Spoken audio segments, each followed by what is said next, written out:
Last month, a customer brought me his 2020 Escalade, complaining about 12 miles per gallon in the city. He was convinced something was wrong with the engine. I did not touch the engine. I changed 5 settings in his infotainment system. 2 weeks later, he was getting 18 miles per gallon. He had been losing almost $900 per year at the pump because of factory settings he did not even know were turned on. There are 10 features built into your Cadillac from the factory that are actively working against your fuel economy every single time you drive. Some of them sound helpful, some of them you have never even heard of, and at least 3 of them you're probably using right now without realizing they're costing you $400 to $900 a year in wasted fuel. Feature number 10, tire pressure you have never actually checked yourself. This is not a setting you turn off, it is something you need to take seriously. And most Cadillac owners do not. The tire pressure warning light on your Cadillac only comes on when a tire is 25% below the recommended pressure. On an Escalade with a 35 psi recommendation, that light comes on at around 26 psi. Driving at 26 psi in a large SUV feels almost normal. It also increases rolling resistance enough to cost you 1 to 2 miles per gallon. Pause this video right now and check your tire pressure before you continue. If you are more than 5 psi low on any tire, you are losing money on every single mile you drive, and the warning light is not going to tell you. But here's the part that really matters. Tires just 5 psi below the correct pressure already hurt your fuel economy, and the warning light will not come on for 5 psi low. You need a gauge to catch that. Check your tire pressure monthly. The correct number is on the sticker inside your driver's side door jamb, not the maximum printed on the tire sidewall. A $15 digital gauge at any auto parts store catches what the TPMS system misses and pays for itself the first time you use it. Feature number 9, lane keep assist, fighting you on every curve. On maximum intervention settings, Cadillac's lane keeping system makes constant micro corrections to your steering, fighting your inputs and resisting natural driving behavior. What most owners never connect is that every one of those steering corrections causes the throttle to compensate slightly. The engine adjusts its output every time the system nudges the wheel, and because the system is constantly pushing back against your steering, most drivers unconsciously apply more pressure to go where they actually want, which creates rolling resistance that does not exist during normal unassisted driving. Go into your driver assistance settings and set lane keeping to alert only. You still get the warning if you drift, you just stop losing efficiency to a system that's fighting you on every road curve and lane change. Feature number 8, traction control running at full sensitivity on dry pavement. On slippery roads, traction control is essential. On dry pavement, it's a hidden fuel penalty with no real benefit. The system is designed to prevent wheel spin, and on dry pavement, it's so sensitive that it interprets normal acceleration as a potential slip event. It cuts throttle or briefly brakes a wheel before any actual problem develops. You press the pedal harder to compensate, the engine does more work than it should for the same result, on every single acceleration from a stop.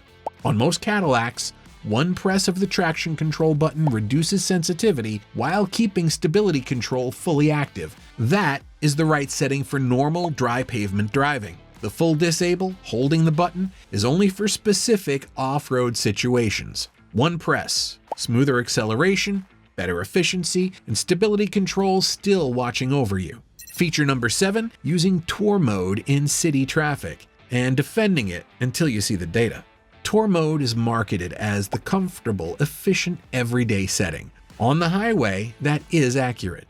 In city stop and go, it quietly works against you. Tour mode uses a soft throttle mapping that causes the transmission to hold gears longer than it needs to and keeps the engine operating at less efficient points in its power range during the constant acceleration and deceleration of city driving. Most owners never question this because the car feels comfortable. Comfortable is not the same as efficient. Sport mode in the city sharpens throttle response and tells the transmission to find higher gears faster during acceleration. The engine reaches its efficient operating range quicker, holds it longer, and does less unnecessary work between stops. I know this sounds backwards, sport mode saving fuel, but the data backs it up. I tracked 12 Escalades over a month of city driving. The ones running sport mode in traffic averaged 1.7 miles per gallon better than those left in tour mode.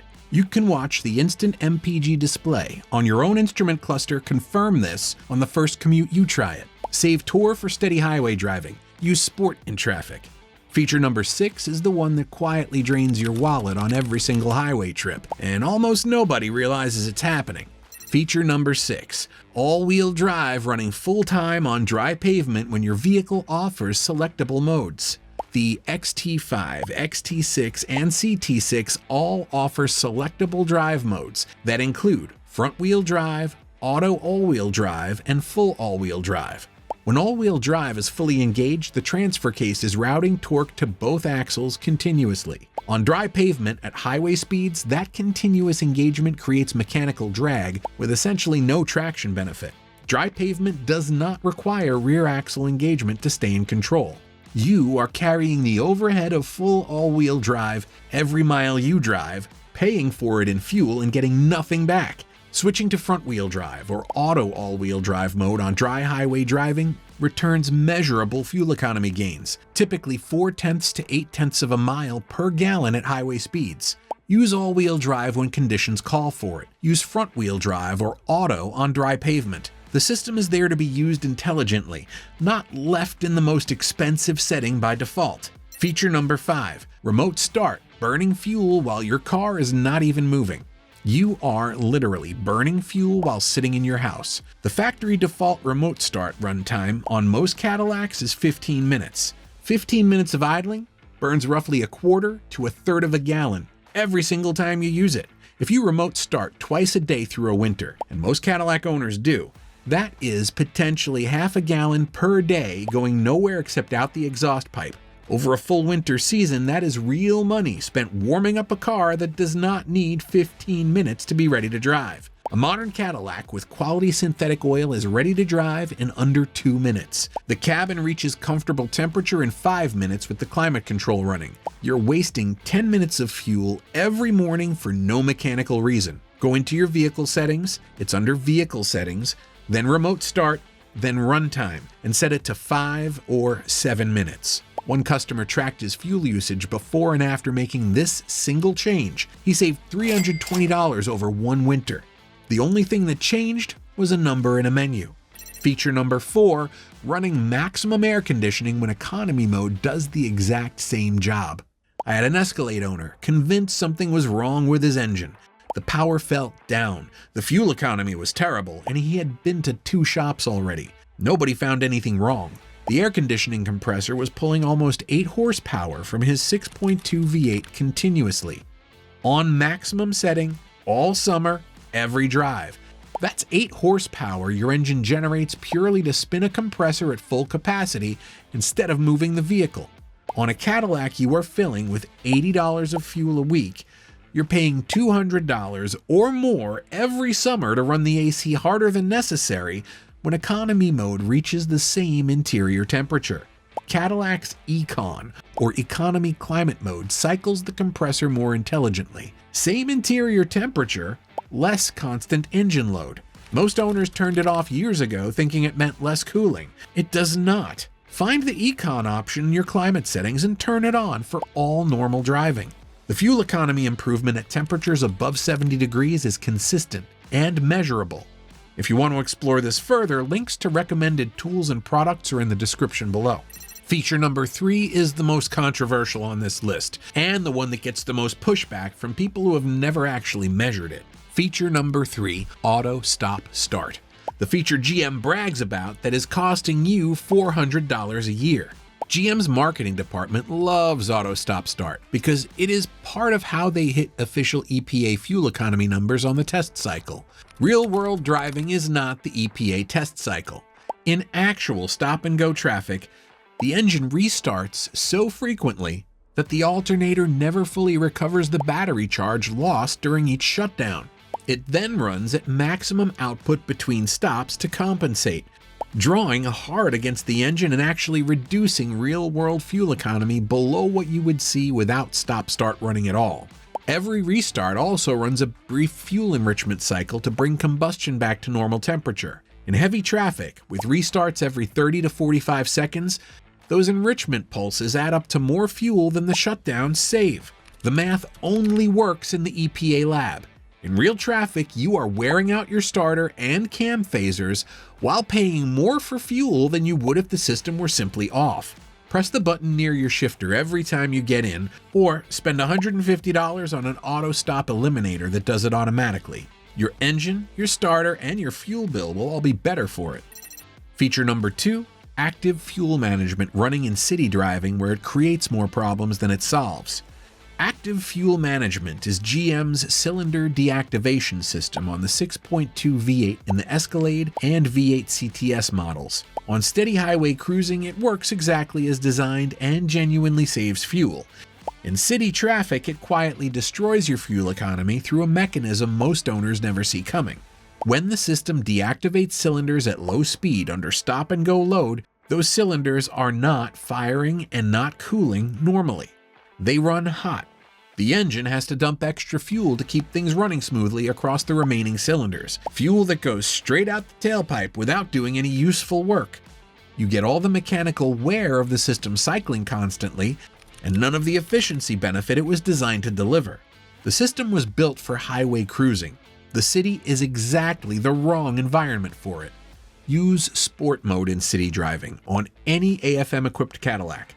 Sport Mode keeps all cylinders active, eliminates the unnecessary fuel compensation cycle, and gives you cleaner throttle response. Save normal or tour for the highway, where AFM actually works. On a higher mileage Escalade, a range technology AFM disabler permanently solves this for about $270 and pays for itself quickly in both fuel savings and avoided lifter wear. Feature number 1. Running regular fuel in a Cadillac that was built for premium because you assume it's fine. I had a CT6 owner come in, getting terrible fuel economy on his 3.0 twin turbo. He'd been running 87 octane for 2 years. Felt fine to him. No warning lights. The engine was retarding ignition timing on every single tank to prevent knock, making less power than it was designed to make, forcing him to press the throttle harder to keep up with traffic, and burning more fuel every mile than it should have. He switched to 91 octane, immediately gained over 2 miles per gallon. The premium fuel that seemed more expensive was actually saving him money every week. Here's what you need to know precisely. There are 2 categories of Cadillac engines. Those where premium is recommended, you have some flexibility. And those where premium is required. The CT6 3.0 twin turbo, the CT5V, the CT5V Blackwing, the CTS-V with the supercharged LT4. In required engines, running regular fuel causes the knock sensors to retard ignition timing automatically. Retarded timing means less efficient combustion. Less efficient combustion means less power. Less power means you work the engine harder to go the same speed. Working it harder means burning more fuel. The engine never complains. It just quietly costs you money on every tank. Independent testing on turbocharged and supercharged Cadillac applications consistently shows 1.5 to 2.5 miles per gallon improvement when switching from 87 to 91 octane. On a vehicle you fill with $80 of fuel every week, that improvement pays back the small premium price difference and then some. Use the fuel your engine was designed for. Hit like and subscribe.